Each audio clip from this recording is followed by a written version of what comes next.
نحمده ونصلي ونسلم على رسوله الكريم اما بعد اعوذ باللہ من الشیطان الرجیم بسم اللہ الرحمن الرحیم والعصر ان الانسان لفی خسر الا الذین آمنوا وعملوا الصالحات وتواصوا بالحق وتواصوا بالصبر۔ صدق اللہ العظیم وصدق رسولہ النبی الکریم۔ ان اللہ وملائکتہ یصلون علی النبی یا ایہا الذین آمنوا صلوا علیہ وسلموا تسلیما۔ الصلاۃ والسلام علیک یا سیدی یا رسول اللہ وعلی آلک واصحابک یا سیدی یا حبیب اللہ۔ الصلاۃ والسلام علیک یا سیدی یا نبی اللہ وعلی آلک واصحابک یا سیدی یا رحمۃ للعالمین۔ اللہم صلی علی سیدنا و مولانا محمد معدن الجود والکرم وآلہ وبارک وسلم۔ تمام تعریف حمد و ثنا، تعریف و توصیف اللہ جل مجدہ الکریم کے لیے۔ ہر قسم کے درود و سلام نبی محترم، شفیع محتشم، آقا کل، ختم رسول، دانائے سبل، احمد مجتبیٰ جناب حضرت محمد مصطفیٰ صلی اللہ تعالی علیہ وسلم کی ذات والا صفات کے لیے۔ قرآن مجید کی سورہ عصر۔ صحابہ کرام علیہم رضوان کی عادت تھی کہ جب کسی سے ملاقات کرتے تو السلام علیکم کے بعد سورہ عصر کی تلاوت کیا کرتے تھے۔ اس کا مقصد ایک دوسرے کو سبق یاد کرانا ہوتا تھا، نئے سرے سے عزم نو کرنا ہوتا تھا۔ اس سورت کے مضامین ایک دوسرے کو یاد کرانا مقصد تھا۔ سورہ بڑی معروف ہے اور قرآن مجید کی جو الفاظ کے لحاظ سے مختصر صورتیں ہیں ان میں سے ایک ہے۔ اللہ تبارک و تعالی نے قسم اٹھا کے کہا والعصر، محبوب مجھے تیرے پاکیزہ زمانے کی قسم ہو، محبوب تیرے خوبصورت وقار والے، خلوص والے، پاکیزہ بھائی چارے والے تیرے زمانے کی مجھے قسم ہو۔ ان الانسان لفی خسر، بے شک انسان نقصان میں ہے۔ مطلق فرما دیا، تاکید لگا کے، ان الانسان لفی خسر، بے شک انسان نقصان میں ہے۔ یا اللہ سارے، فرمایا الا الذین، سوائے ان لوگوں کے، کون؟ جن میں چار خوبیاں پائی جائیں۔ الا الذین آمنوا، ایک تو وہ ایمان لائیں، وعملوا الصالحات، اور پھر نیک اعمال کریں۔ ایمان لائیں، نیک اعمال کریں، اور پھر چپ نہ کر جائیں۔ وتواصوا بالحق، پھر حق بات کا اعلان کریں۔ ایمان لائیں، عمل صالح کریں، تیسرا کام کیا کرنا ہے؟ چلیں سارے بولیں گے تو اعلان بھی ہوگا نا، ایسے تھوڑی ہوگا کہ ایک دو آدمی اعلان کرے تو دنیا جاگ جائے۔ حق بات کا اعلان کرنا ہے۔ ایمان لانے کے بعد، عمل صالح کرنے کے بعد تیسرا حکم کیا ہے؟ آپس میں حق بات کی تلقین کرو، اور حق بات کی تم تلقین کرو، اور پھر تمہیں کوئی کہے کچھ نہ، پھر تم پہ ظلم نہ ہو، پھر تمہیں ستایا نہ جائے، یہ کیسے ہو سکتا ہے؟ پھر تم بڑے پاک صاحبزادے، پیرزادے، علامہ صاحب، سیاستدان، بیوروکریٹ بن کے بڑی ایک طرف ہو کہ آرام سے زندگی گزارو سارے، تم یہ کیسے ہو سکتا ہے؟ وتواصوا بالحق، جب تم حق بات کی نصیحت کرو گے پھر تکلیف آئے گی۔ پھر کیا کرنا ہے؟ وتواصوا بالصبر، پھر ایک دوسرے کو صبر کی نصیحت بھی کرنی ہے۔ وتواصوا بالحق، ایمان لانے کے بعد، عمل صالح کرنے کے بعد تیسرا کام کیا کرنا ہے؟ ایک دوسرے کو حق بات کی نصیحت کریں، اور پھر رستے میں تکلیف آئے گی، آزمائش آئے گی، پھر کیا کریں؟ وتواصوا بالصبر، پھر صبر کی تلقین بھی کریں۔ یہ قرآن مجید نے 4 شرطیں لگائیں فرمایا جس بندے میں یہ 4 خوبیاں پائی جائیں گی اسے اللہ کامیابی عطا فرمائے گا۔ مسلمان کی سوچ کے خلاف ہے یہ بات، یہ قرآن کی فکر کے خلاف ہے کہ اپنی فکر کرو۔ برما کے لیے، کشمیر کے لیے، فلسطین کے لیے بات نہ کرو، اپنی فکر کرو۔ یہ قرآن کی سوچ کے خلاف ہے، یہ قرآن کے پیغام کے خلاف ہے۔ اس لیے کہ اگر صرف اپنی بات ہوتی تو آمنو اور عامل الصالحات پہ بات ختم ہو گئی ہوتی، پھر بات آگے نہ چلتی۔ جب کہا گیا وتواصوا بالحق، حق بات کی تلقین کرنی ہے۔ اگر بات صرف اپنی ذات کی ہوتی تو ٹھیک ہو گیا تھا، نماز پڑھی، روزہ رکھا، حج کیا، ختم ہو گئی۔ لیکن میرے نبی پاک صلی اللہ تعالی علیہ وسلم نے ارشاد فرمایا، ایک بستی میں 2 3 4 نیک لوگ رہتے تھے۔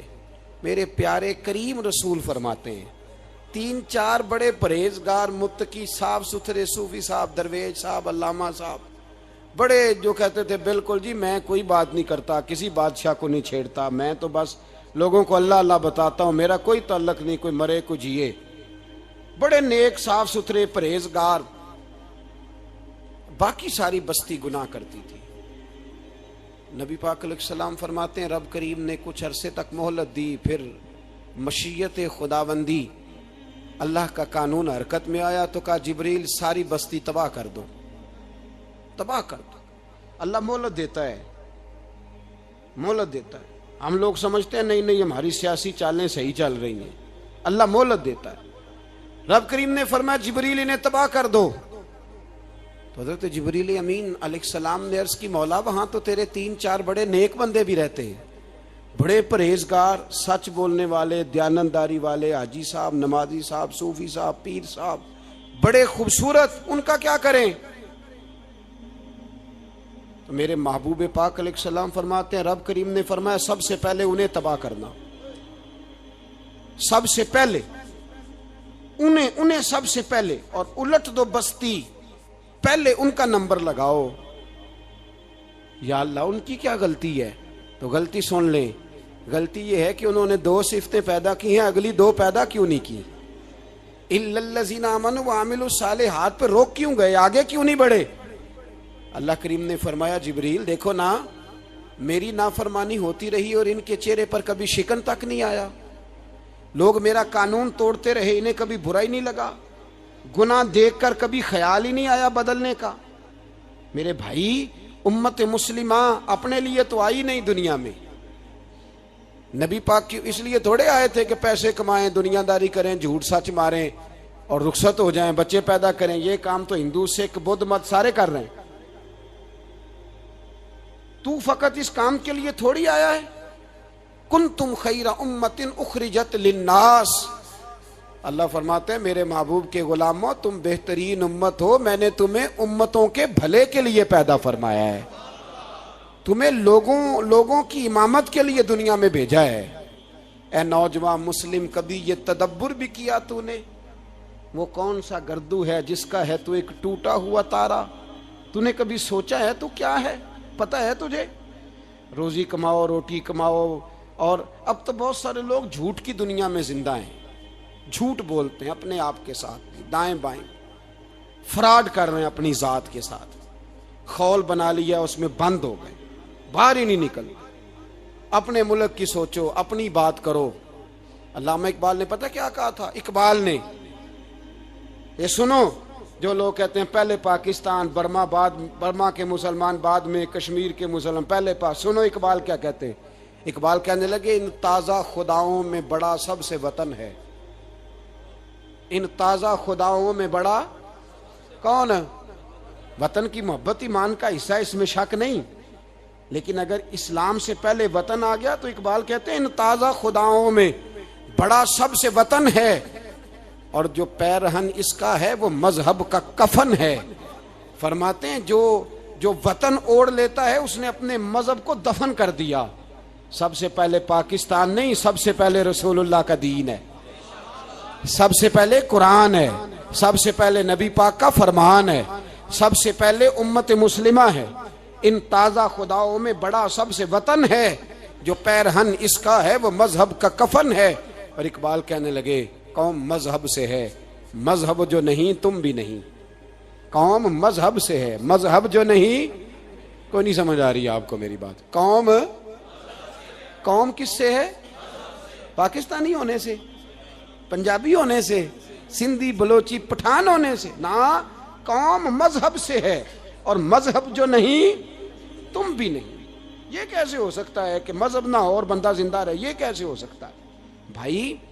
کافر نے اصل میں جاگ ہی نہیں رہا، میں جاگتا ہی نہیں.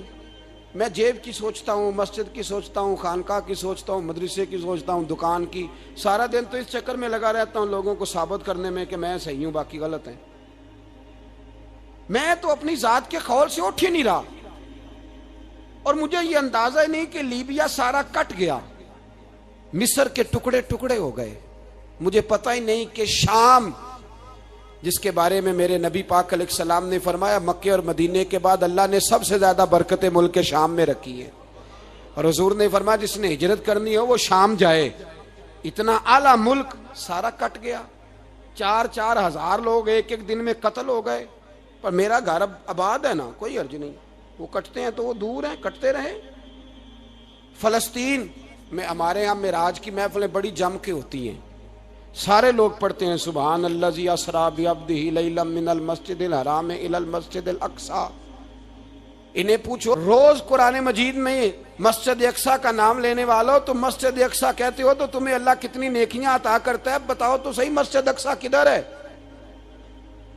اور اب تو میری طرح کے مولوی آدھی حدیث سناتے ہیں، کہتے ہیں مسجد نبی میں ایک نماز پڑھو تو 50,000 کا ثواب، حرم شریف میں پڑھو تو 1,00,000 کا ثواب. مولانا حدیث یہاں سے شروع نہیں ہوتی.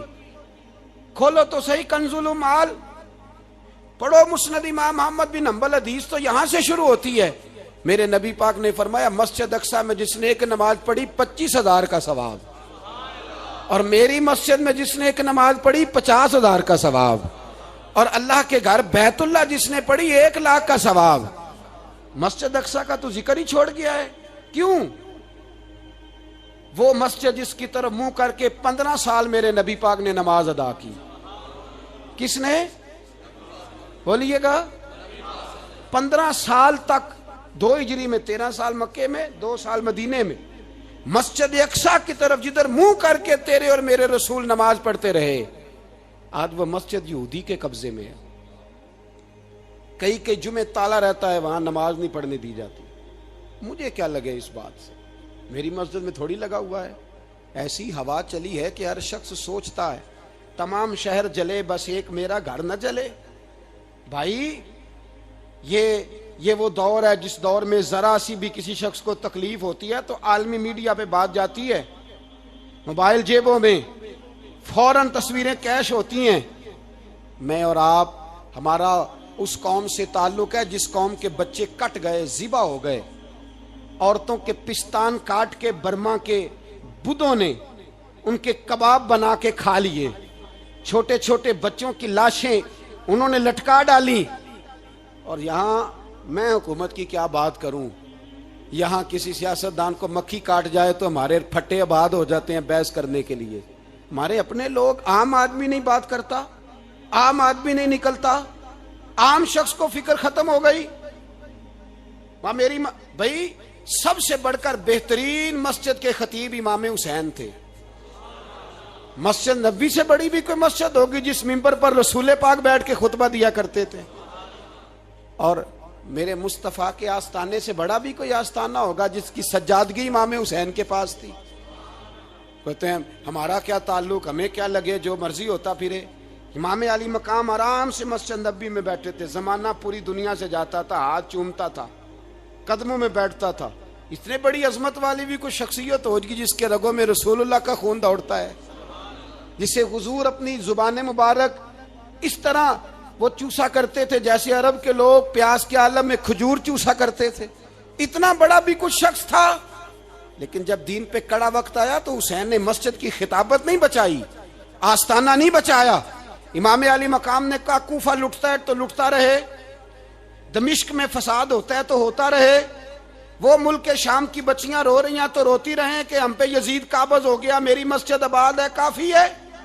نہ، امام حسین نکلے اور نکل کے کہنے لگے جنت البقیع والی جگہ پہ کھڑے ہو کہ یا رسول اللہ میں جا رہا ہوں اور آپ کے لیے جا رہا ہوں، اس لیے کہ مجھے اس شام کو بچانا ہے جس شام میں رسول اللہ کا کلمہ پڑھنے والے لوگ بستے ہیں، مجھے کوفہ دمشق مصر کے لوگوں کو بچانا ہے، نانا تیرے کرم کے خزینے کی خیر ہو، میں جا رہا ہوں تیرے مدینے کی خیر ہو۔ نکل کھڑے ہوئے امام علی مقام، میدان میں نکلے، کس کے خلاف؟ بولے کون تھا؟ یزید مسلمان تھا، اس وقت تک تو سب نے مسلمان لکھا ہے، جس نے کافر کہا شہادت امام حسین کے بعد کا جرم کیا تھا؟ میری گردن جھک جاتی ہے جب میں یہ بات کرتا ہوں، ایمانداری سے کہہ رہا ہوں، جوش خطابت نہیں، میری گردن جھکتی ہے جب میں یہ لفظ ادا کرتا ہوں۔ امام علی مقام اس شخص کے خلاف نکلے، سارے خطبے امام حسین کے پڑھ کے دیکھو، امام حسین نے فرمایا یزید شرابی ہے، شرابی مسلمانوں کا حکمران ہو سکتا؟ آپ نہ بولیں بے شک، پر بات تو سچی ہے نا۔ امام حسین نے فرمایا شرابی کو ووٹ دیا جا سکتا؟ فرمایا رنڈیوں کا ناچ دیکھتا ہے جو مجرے دیکھے، جو رنڈیوں کے ناچ دیکھے وہ مسلمانوں کا حکمران ہو سکتا؟ امام حسین میدان میں نکلے اور 18 سال کے علی اکبر سے لے کر 6 مہینے کا علی اصغر دے دیا، لیکن شرابی کو برداشت، بے حیا کو برداشت تو میں کیسے کرتے؟ دوستی قاتل سے بھی، مقتول سے یارانہ بھی، اپنی جیب سے فلیکسیں چھپوا کے ظالموں جابروں بدماشوں کو ووٹ دیتے ہو۔ امام حسین کو تیری دیگ کی ضرورت ہے جو تو 10 محرم پہ پکاتا ہے، چاولوں کی ضرورت ہے جو تو نے 9 محرم کو پکائے، ان کو اس بریانی کی عادت تھی جو تو نے پکائی ہے۔ میرے گھر میں فلاں MNA MPA صاحب آ گئے تھے، امام حسین کے گھر کے اندر یزید نے پیغام بھیجا، اس نے کہا جیسے کہو گے کر لوں گا، جتنے پیسے کہو گے دے دوں گا، جتنی مسجدیں کہو گے بنوا دوں گا، جتنے ادارے کہو گے تعمیر ہو جائے، مجھے نہ چھیڑو۔ آپ نے فرمایا نا، مسجد مدرسے اس وقت آباد رہتے ہیں جب حکمران صحیح ہوتے ہیں، اور جب حکومتیں غلط ہوتی ہیں تو پھر مساجد آباد، پھر مدارس کی آباد کاری ہو ہی نہیں سکتی۔ میں دین میں نیا رکھنا کھول دوں؟ امام علی مقام کھڑے ہوئے، پر میں کیا کروں؟ حکومت کیا کروں؟ حکومت سے کیا کہوں؟ اگر میری ملت کے اپنے جوان کے موبائل میں رنڈیوں کا ناچ ہو تو 10 محرم کو تو امام حسین کربلا میں تڑپ جاتے ہوں گے۔ اگر 9-10 محرم کو جو نکلا امام علی مقام کی بات کرنے کے لیے، وہ نوجوان اگر سگریٹ کا، شراب کا، بدماشی کا عادی ہو تو حضرت علی اصغر کہیں گے نا میری قربانی کا کیا بنا؟ وہ تو نکلے تھے عریانی اور فحاشی کے خلاف، اور اگر ملت کا جوان روز چوک میں کھڑے ہو کے لڑکیوں کو تاڑتا ہو تو حضرت علی اکبر تو اپنی قبر میں روتے ہوں گے کہ یہ اس قوم کے لیے جان دے دی جو آج یزیدی طریقوں پہ عمل کر رہی ہے، جو ساری رات گند دیکھ کے سوتی ہے، جو ساری رات بے حیائی، فحاشی اور عریانی میں لگی رہتی ہے، ان لوگوں کے لیے جان دے دی۔ اتنا ظلم ان شہیدوں کے ساتھ، اور 10 محرم کو دیگ پکا کے کہتا ہے میں امام حسین کا ماننے والا ہوں، میں امام علی مقام سے پیار کرنے والا ہوں۔ نہ بھائی، نہ دو رنگی چھوڑ کے یک رنگ ہو جا، سراسر موم ہو جا یا سنگ ہو جا، امت مسلمہ کو بیدار ہونا پڑے گا۔ امام علی مقام میدان میں نکلے، ڈٹ کے نکلے، اور امام نے فرمایا میدان میں نکل کر کہ میرا وطن مدینہ ہے، میرا وطن مدینہ ہے، پر مدینہ بعد میں، رسول اللہ کا دین پہلے۔ تو پاکستان کی بات کرتا ہے؟ امام علی مقام نے فرمایا مدینے کی شہریت بعد میں، رسول اللہ کا دین پہلے، اور تیرے تو بچے عام سے ہیں۔ امام حسین نے فرمایا میری گود میں جو بچے ہیں وہ رسول اللہ کے نواسے ہیں، پر بچے بعد میں، نبی پاک کا دین پہلے۔ آپ نے فرمایا تیری بیٹی بڑی باوقار ہوگی، اس کی بڑی عزت ہے، تو کہتا ہے بیٹی کی وجہ سے بلیک میل ہو گیا، لیکن جو شان خدا نے حسین کی بیٹی کو عطا فرمائی، جن بچیوں کا سر کا بال ننگا ہو جائے، سر کا بال ننگا ہو جائے، تو امام شورانی فرمایا کرتے تھے اگر مدینے میں کسی سید زادی کے سر کا بال ننگا ہوتا تھا تو سورج اپنا منہ چھپا لیا کرتا تھا، سورج چھپ جاتا تھا، بادلوں کی اوٹ میں اور مدینے والے سمجھ لیتے تھے کہ گھر میں کام کرتے کرتے کسی سیدزادی کے سر کا کوئی بال ننگا ہو گیا. ان شہزادیوں کا اتنا وقار. اور امام علی مقام نے فرمایا بیٹیوں کی فکر بعد میں, رسول اللہ کا دین پہلے. پہلے رسول اللہ کا دین. قوم مذہب سے ہے, مذہب جو نہیں تم بھی نہیں. یاد رکھ میرے بھائی, امام علی مقام رضی اللہ تعالیٰ عنہ نے میدان میں نکل کر پہلے مذہب کی بات کی. اور آج دین نبی دا وانگ یتیمہ رووے تے کرلاوے تے آکھے میں کتھوں لبا عمر بہادر, میں کتھوں لبا عمر بہادر جیڑا مینوں سینے لاوے. معصوم بچے, معصوم. آج تک کدھر ہے تمہارا اقوام متحدہ؟ بلاؤ نا اسے. بھیک مانگتے پھرتے ہو, کافروں سے بھیک مانگتے ہو. بچہ شام کو گھر نہ آئے تو ماں دروازے پہ نظر لگا کہتی بیٹے ٹائم پہ آ جایا کر, مجھے نیند نہیں آتی, وقت پہ. برما کی اس ماں سے بھی جا کے پوچھو جس کا بچہ پلٹ کے آئے کوئی نہیں, آیا ہی نہیں, اس سے بھی پوچھو. بچے نے آدھی رات کو روٹی مانگ لی تو فالج زدہ ماں, اس کو فالج تھا, وہ رینگتی ہوئی اٹھی اور اس نے اپنے لال کو روٹی پکا کے دی. باپ کہتا رہا چل چھوڑ, سو جا بیٹے تیری اماں. اس نے کہا نہیں مجھے نیند نہیں آتی, بیٹا بھوکا ہے. اس ماں سے بھی کبھی پوچھ, اس ماں سے جو بنگلہ دیش کے خیمے میں بیٹھی ہے تو بی بی سی لندن کا رپورٹر کہتا ہے کہ تیری خواہش کیا ہے؟ کہتی کوئی بھی نہیں, چلو 2 دن کے بعد ہی صحیح میرے بیٹے کو ایک روٹی دے جایا کرو, اے روٹی مانگتا ہے مجھ سے, میں کدھر سے لاؤں؟ یہ لوارث قوم ہے. میں حکمران سے جا کے بات کروں جب میرا اپنا نمازی مسلمان کہتا ہے پہلے پاکستان کے بچے تو پال لو. میرے بھائی تجھے خبر ہی نہیں, یہ تو جانا تو کبھی گنبد خضرا پہ, تو میرے مصطفیٰ نے فرمایا من ازا مسلم فقط ازانی. فرمایا جب میرا مسلمان تکلیف میں ہوتا ہے تو میں گنبد میں تکلیف میں ہوتا ہوں, مجھے درد ہوتا ہے, مجھے اذیت ہوتی ہے. پوچھ جا کے محبوب پاک سے. میرے عزیز کسی کو غم ہی نہیں ان لوگوں کا, کسی کو پرواہ ہی نہیں, کچھ سوچتا ہی نہیں ان کے بارے میں. میں اپنے گھر میں مست ہوں, آپ اپنے گھر میں مست ہیں. میرے رسول اللہ کی امت لٹ گئی ساری, جگہ جگہ تباہی. 1 انچ دھرتی پر زمین ایسی نہیں جو کافر کی ہو اور خون بہتا ہو. ایک ریمن ڈیوس امریکی کتا یہاں بند تھا مسلمانوں کے قتل میں, انہیں اپنی قوم کی اتنی فکر تھی وہ راتوں رات چھڑا کے لے گئے. لیکن میری اور تیری بہن عافیہ صدیقیہ سالوں سے بند ہے. تڑپ کے پوچھا ہے مسلمانوں نے کہ اس کی غلطی تو بتاؤ, اس کا قصور نہیں پر وہ بند ہے. کوئی نہیں بات کرنے والا, کوئی نہیں. مسجد جانے, جمعہ تو پڑھانا ہے, اس میں غرض نہیں درد ہے کہ نہیں کہ اس میں تو اتنا پتہ ہے 1 گھنٹے تقریر ہے کرنی ہے. پیر صاحب صبح سے شام تک تعویذ لکھتے, سیاستدان صبح سے شام تک جنازہ بھی تب پڑتا ہے کہ مجھے ووٹ ملیں گے. تاجر کہتا ہے بس دکان چلنی چاہیے, مر جائے میری طرف سے ساری دنیا. بس کرو, اس خول سے باہر نکلو.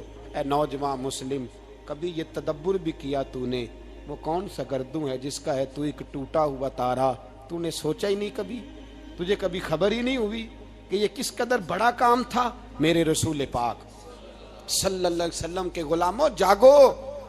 میں دعائی دیتا پھرتا ہوں, میں کہتا ہوں جٹ بن کے بڑا جی لیا, بٹ رائیں انصاری بن کے بڑا جیا. بس کر دو, بس کر دو. اب مسلمان بن کے جینا سیکھو. اب اپنی پہچان رسول اللہ کی غلامی بناؤ. اب کہو پہلے دین باقی ہر چیز بعد میں. بس کرو, بہت ہو چکا ہمارے ساتھ, اب تھوڑا جاگو. میں بہت ساری باتیں دل میں لے کے آیا تھا جو آپ سے کرنی تھی, پر یہ لفظ ہیں کہ ٹوٹتے ہی جا رہے ہیں. بات ہے کہ سمت کا تعین ہی نہیں ہو پا رہا. میرے بھائی میں تو کبھی کبھی سوچتا ہوں لگتا ہے رب بھی ناراض ہو گیا ہے اور ہمیں منانے کا طریقہ بھی بھول گیا ہے. نہ ہماری مسجدوں میں تہجد پڑھی جاتی ہے, نہ کسی کو نماز توبہ یاد رہی, نہ کوئی استسقاء والا ہے, کوئی نہیں.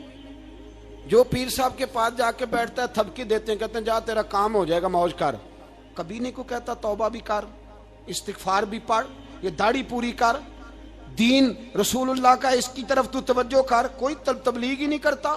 سارے پھوکا پھاکی پہ لگ گئے ہیں. کوئی خیال ہی نہیں آ رہا کسی شخص کو کہ ہماری تباہیوں کا سبب کیا ہے. کہ علاقہ تک قبرص فتح ہوا, تمام لوگ نعرے لگا رہے ہیں. حضرت ابو ذر غفاری کونے میں بیٹھ کے رونے لگ گئے. مسلمانوں کو فتح ملی, سب لوگ نعرے لگا رہے ہیں, خوشی ہو رہی ہے کہ علاقہ فتح ہو گیا. حضرت ابو ذر غفاری رونے لگے اور تڑپ کے روئے. لوگوں نے کہا ابو ذر کیوں روتے ہو؟ آپ فرمانے لگے یہ لوگ برسوں سے قابض تھے اس شہر پر, یہ جن لوگوں سے آج ہم نے لیا ہے یہ برسوں سے, دل کے کانوں سے کھل سننے والی بات ہے. فرمانے لگے یہ برسوں سے قابض تھے, انہوں نے اللہ کی نافرمانی کی ہے تو آج علاقہ ان کے ہاتھوں سے نکل گیا ہے. میں رو اس لیے رہا ہوں کہ خدایا کہیں ہم سے بھی نافرمانی نہ ہو اور یہ ہمارے ہاتھوں سے بھی نہ نکل جائے. شام نکل نہیں گیا ہمارے ہاتھوں سے, لیبیا نکل گیا, مصر نکل گیا, عراق نکل گیا, افغانستان نکل گیا, اور اگر دیکھو تو بلا واسطہ ہر جگہ کافر کا ڈیرا. وہ رو رہے ہیں, کہتے ہیں جب قوم اللہ کی نافرمانی کرتی ہے تو علاقے نکل جاتے, تڑپ رہے ہیں. مجھے کوئی فکر نہیں, کوئی نہیں رویا مصر کے جانے پر, کوئی نہیں رویا لیبیا کی تباہی پر, شام کے بچوں پہ کوئی نہیں رویا. ہم لوگ یہاں عید مناتے رہے, عید پر لوگ نئے کپڑے لیتے رہے اور برما کے مسلمانوں کو کفن تک نصیب نہ ہوا. کوئی نہیں تڑپا ان لوگوں پر, کسی کو خیال نہیں آیا. صاحب امام علی مقام کی فکر کو سمجھو, اس پر غور کرو, بس کر دو, نیند بڑی لمبی ہو گئی, اب اٹھو اس بیداری سے, اٹھو.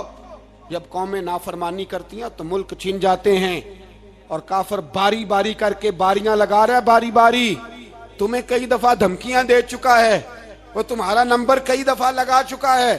اب خواب غفلت سے اٹھ جاؤ, آگ پیروں تک آ گئی ہے, ایسا نہ ہو جلا ڈالے سارا کچھ.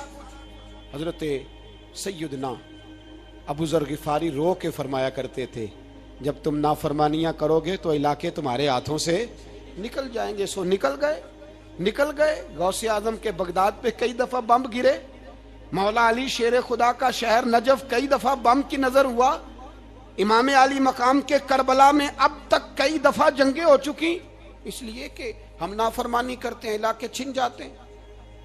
دوسری بات یہ کہ پھر ہمیں وہ طریقہ بھی نہیں آتا جس سے رب کو منایا جاتا ہے.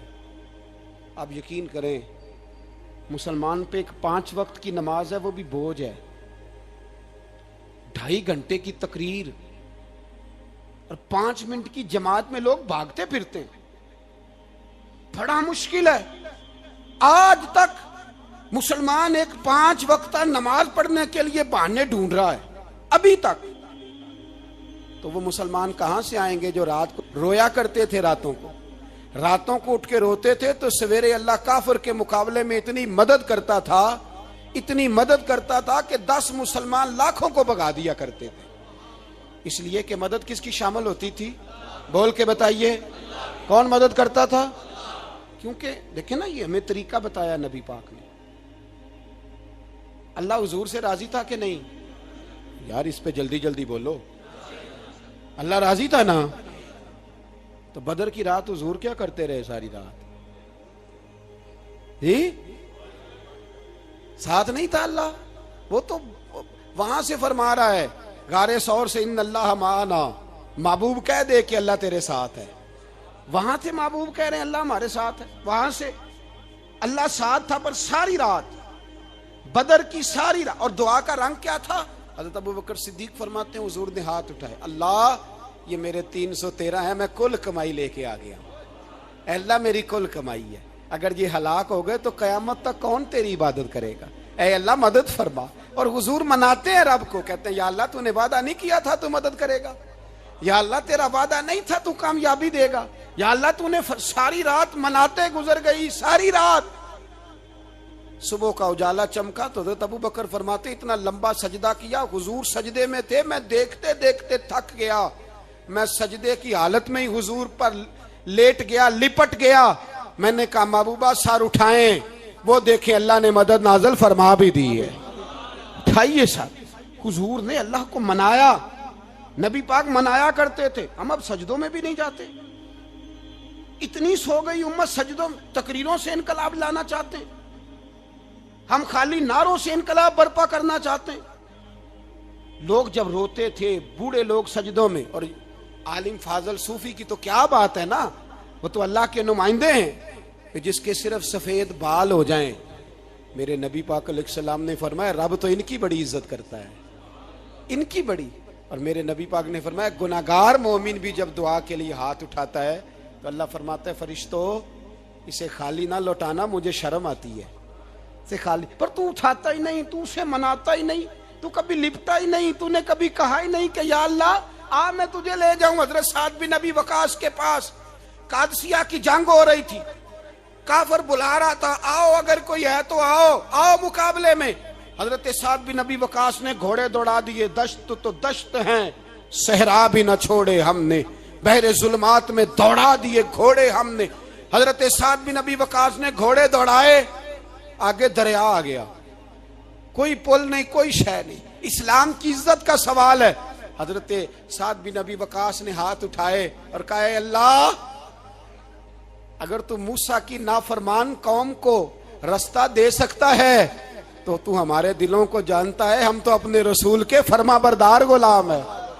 آنا مہربانی کر کی اگر تو نے دل مسلم کی دل جوئی نہیں تو ہمیں تانا دیں گے بت کے مسلم کا خدا کوئی نہیں.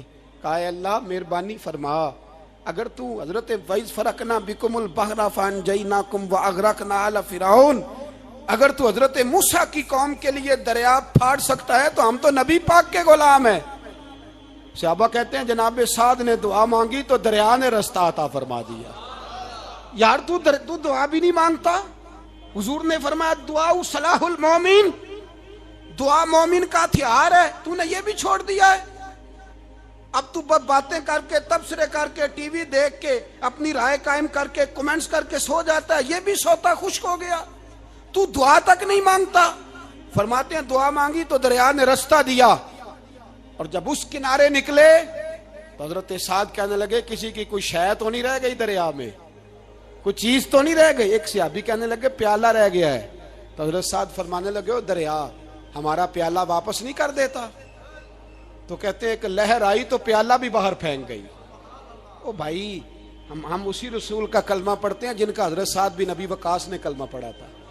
اور کسی جگہ میرے نبی پاک نے نہیں فرمایا اللہ صحابی کی سنے گا بعد میں آنے والوں کی نہیں سنے گا, کسی جگہ نہیں کہا. پر تو کشکولے دعا بھی نہیں اٹھاتا. مصیبت میں بھی اب یاد خدا ہم کو نہیں آتی, دعا منہ سے نہ نکلی جیبوں سے عرضیاں نکلی, تو یہ کام بھی نہیں کرتا. میرا دل کرتا تھا چلو اور کچھ نہ ہو مسجدوں میں اجتماعی دعا ہی ہو جائے, پر اس طرف بھی توجہ نہیں. وہاں بھی کہتے ہیں مولوی صاحب جلدی کرو گھر جانا ہے, اتنی لمبی دعا, اور کمنٹس کر رہے ہیں لوگ کہتے ہیں آپ اپنے گھر کی سوچیں. میرے بھائی دعا. صلاح الدین ایوبی فلسطین کی جنگ لڑ رہے تھے, خبر آئی کہ عیسائیوں کا ایک بحری بیڑا بحری جہاز اسلحہ لے کے آ رہا ہے, نیزے ہیں تلواریں ہیں تیر ہیں. صلاح الدین ایک بزرگ تھے, ان سے ملے تو کہنے لگے بابا جی آپ بھی دعا کرو. میں بھی دعا کرتا ہوں. مسلمانوں کے پاس پہلے اسلحہ نہیں, عیسائیوں نے اور منگا لیا ہے, کہیں ایسا نہ ہو مسلمانوں کے خلاف اتنا اسلحہ استعمال ہو. یہ بات کہی, بابا جی کو دعا کا کہا, خود مسجد اقصی میں ساری رات روتے رہے. صلاح الدین ساری رات, ہمارا حکمران جسے ربنا آتنا فی الدنیا پوری نہیں پڑھنی آتی, اور اب تو ایسے پیر آ گئے میدان میں جو سورہ فاتحہ سیدھی نہیں سنا سکتے الا ماشاءاللہ. ساری رات صلاح الدین ایوبی روتے رہے. وہ بزرگ کہتے ہیں میں بھی کونے میں تھا, پر جس درد سے اس نے دعا مانگی میں نہیں مانگ سکا. سویرے خبر آئی کہ دشمن کا وہ بحری بیڑا جو اسلحہ لے کے آ رہا تھا دریا میں غرق ہو گیا ہے. صبح خبر آئی تو وہ شخص ایک آگے بابا جی سے کہنے لگا بابا جی وہ بحری بیڑا دریا میں غرق ہو گیا. تو بابا جی رو پڑے, کہنے لگے دریا میں غرق نہیں ہوا, صلاح الدین ایوبی کی آنسوؤں میں غرق ہو گیا ہے. اس کے آنسوؤں میں غرق ہو گیا ہے, اس نے رب سے دعا ہی ایسی مانگی اس کے آنسوؤں میں. تو دعا بھی نہیں مانگتا میرے بھائی مسلمانوں کے لیے, تو دعا بھی نہیں مانگتا. امام حسین میدان کربلا میں تھے, ایک راوی کہتا ہے 3 دن پانی بند رہا ہے, روٹی بند رہی ہے, پر قرآن پاک کی تلاوت 1 منٹ کے لیے بھی بند نہیں ہوئی, دعا اور التجا 1 منٹ کے لیے بھی بند حسین کے خیمے سے یہ آواز بار بار آتی رہی، یا اللہ استقامت بھی دے اور صبر بھی عطا فرما۔ دعا کا رستہ بند، تلاوت بند نہیں ہوئی، اللہ کی بارگاہ میں سجدے بند نہیں ہوئے، تو چھوڑ گیا ہے، تو دعا تک نہیں مانگتا۔ دعا تو انقلاب برپا کر دیتی ہے، دعا تو حالات بدل دیتی ہے، دعا تو تبدیلی لے آتی ہے۔ کوئی بیٹھا ہوا مجھے دور دعا دیتا ہے، بس دعا دیتا، فقط دعا دیتا ہے۔ کوئی بیٹھا ہوا مجھے دور دعا دیتا ہے، میں ڈوبتا ہوں پر سمندر اچھال دیتا ہے۔ وہ بھائی تو دعا بھی چھوڑ گیا۔ پہلی بات آپ کی خدمت میں یہ ہے کہ جاگیں، مسلمان بنیں۔ دوسرا کچھ نہیں کر سکتے تو دعا تو کر سکتے ہیں نا، دعا کا رستہ اپنائیں۔ اور پھر میرے نبی پاک علیہ السلام نے دو باتیں فرمائی، کان کھول کے سن لینا، دو باتیں۔ حضور نے فرمایا ایک وقت آئے گا کہ میری امت کے خلاف کافر ایک دوسرے کو آوازیں دیں گے، آؤ مسلمانوں کو ماریں، آؤ مسلمانوں۔ تو صحابہ نے کہا یا رسول اللہ کیوں، ہم تھوڑے ہو جائیں گے؟ فرمایا نہیں، تم بہت زیادہ ہوں گے۔ 56 اسلامی ملک ہیں دنیا میں، کتنے بول کے بتانا ہے؟ اتنا سا برما ہے، کسی غیر مسلم کا کتا مر جائے تو یہ چیخ پڑتے ہیں، اور یہاں کہتی ہے اقوام متحدہ کہ جی وہ ہمیں داخل نہیں ہونے دے رہے، تو بند کرو پھر سلامتی کونسل، تحلیل کر دو، اقوام متحدہ ختم کرو۔ اگر تمہاری کو سنتا نہیں تو بنائی کیا ہے؟ صرف مسلمانوں کو پریشرائز کرنے کے لیے۔ اور ہمارے مسلمان بھیک مانگتے پھرتے ہیں، کہتا ہے کہا ہے ہم نے اقوام متحدہ سے، اب تم اپنے لیے کافر سے بھیک مانگو گے، کافر سے بھیک مانگو گے؟ میرے عزیز نبی پاک علیہ الصلوۃ والسلام نے فرمایا کافر ایک دوسرے کو بلائیں گے مسلمانوں کو مارے۔ یا رسول اللہ ہم تھوڑے ہوں گے، فرمایا بہت زیادہ ہوں گے۔ تو حضور کیا ہوگا؟ فرمایا تمہیں وہن ہو جائے گا۔ یا رسول اللہ وہ کیا ہے؟ فرمایا دنیا سے پیار ہو جائے گا، مرنے کو دل نہیں کرے گا، دنیا سے اور مرنے کو۔ اس وقت سمجھ لینا کافر تم پہ حاوی ہے۔